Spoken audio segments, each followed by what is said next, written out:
want to talk about our displays here in our Bowling Green, Ohio store. This is a question I get all the time, and me and Jake are here this morning filming some training videos, so I thought it'd be a really good idea to maybe just run through how we built this and put some links below it so you guys can kind of see how we made this process. So this is very simple. This back piece here is just a kit from Home Depot of pallet wall that we bought, and we took a couple of them obviously to do this. So it's nothing special. It's not like we've custom stained and did all this crazy stuff to it. It's very, very easy and straightforward. The grid wall, we bought locally, but it's very popular. You can buy it on eBay, you can buy it on Amazon, you can find a display store local. We've always liked the grid wall better than the slat wall because the slat wall to me just seems very 1990-ish. And then the pieces up top, I had a local buddy CNC for us. Obviously the logo's out and they have green and yellow inside. We're working on a way to add lighting to it, but right now I just haven't had the time, neither has my dad, to figure out how we want to do it exactly perfectly and get the electric up there. And although I know it's going to look really cool, it's not at the top of my priority list as of right now. So I'll put all of the dimensions and sizes here below and links that you would need to make this.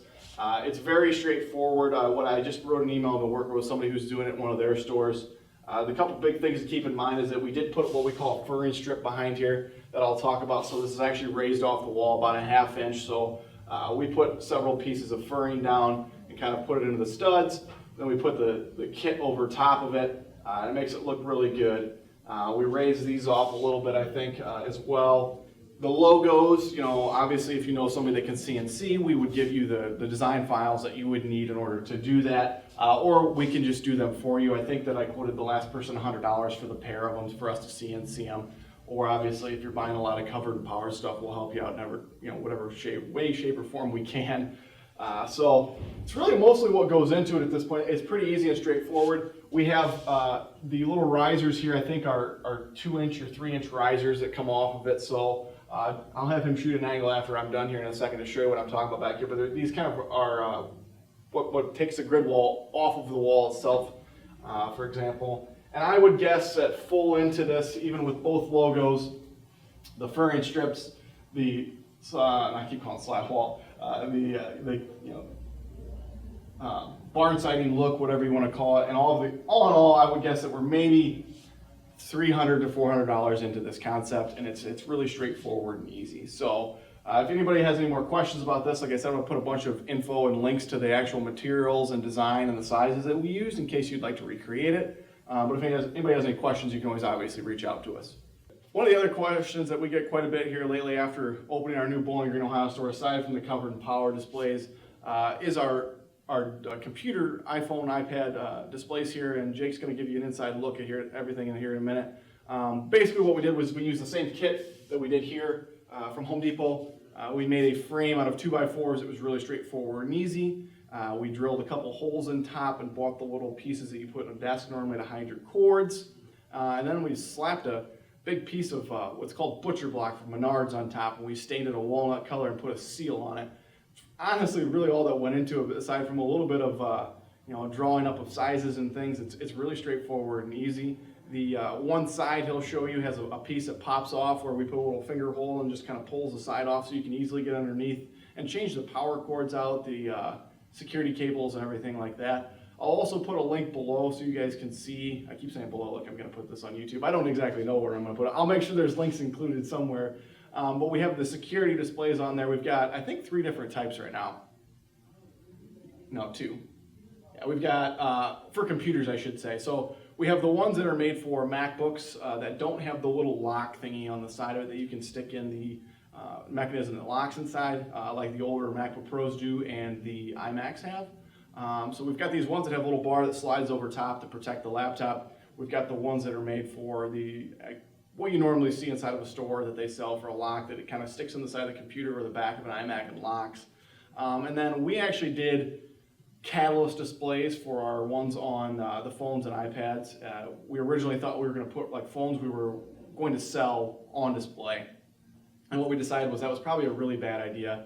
So we've found a bunch of phones that are iCloud, or I shouldn't say iCloud, more like IMEI issues, baseband issues, weird board level issues that they're just kind of beyond economical repair because of cost.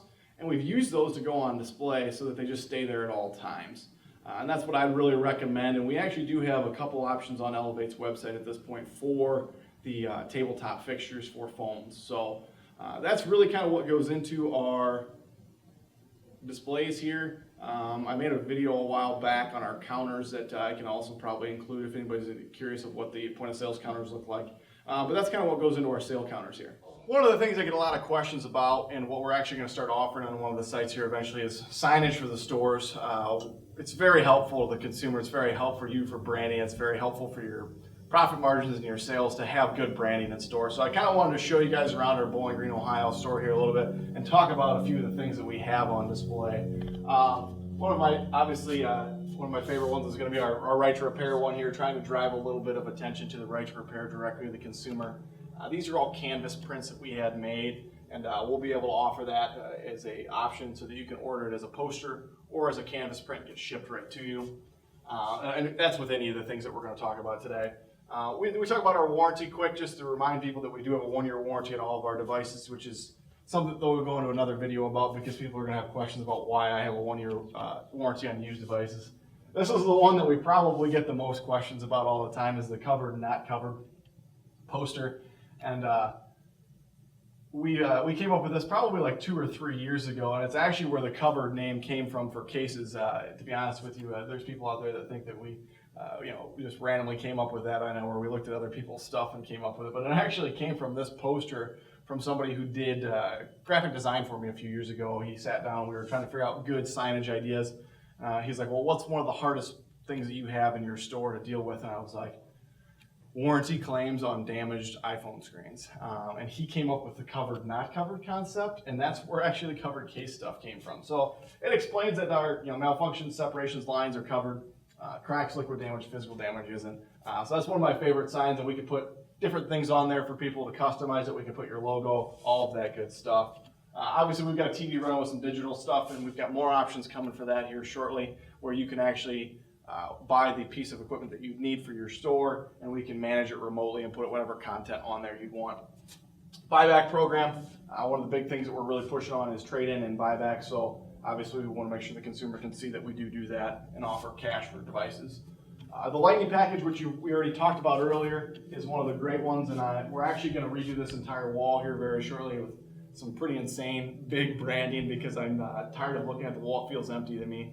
So this in a rush one Lightning package is a very, very beneficial one to have, and you'll be surprised how big it is going to be here shortly, because I want to make sure that every person that walks in here knows what that Lightning package is, and it's going to be pretty easy to tell that I want to accomplish that. So last one is our data recovery piece.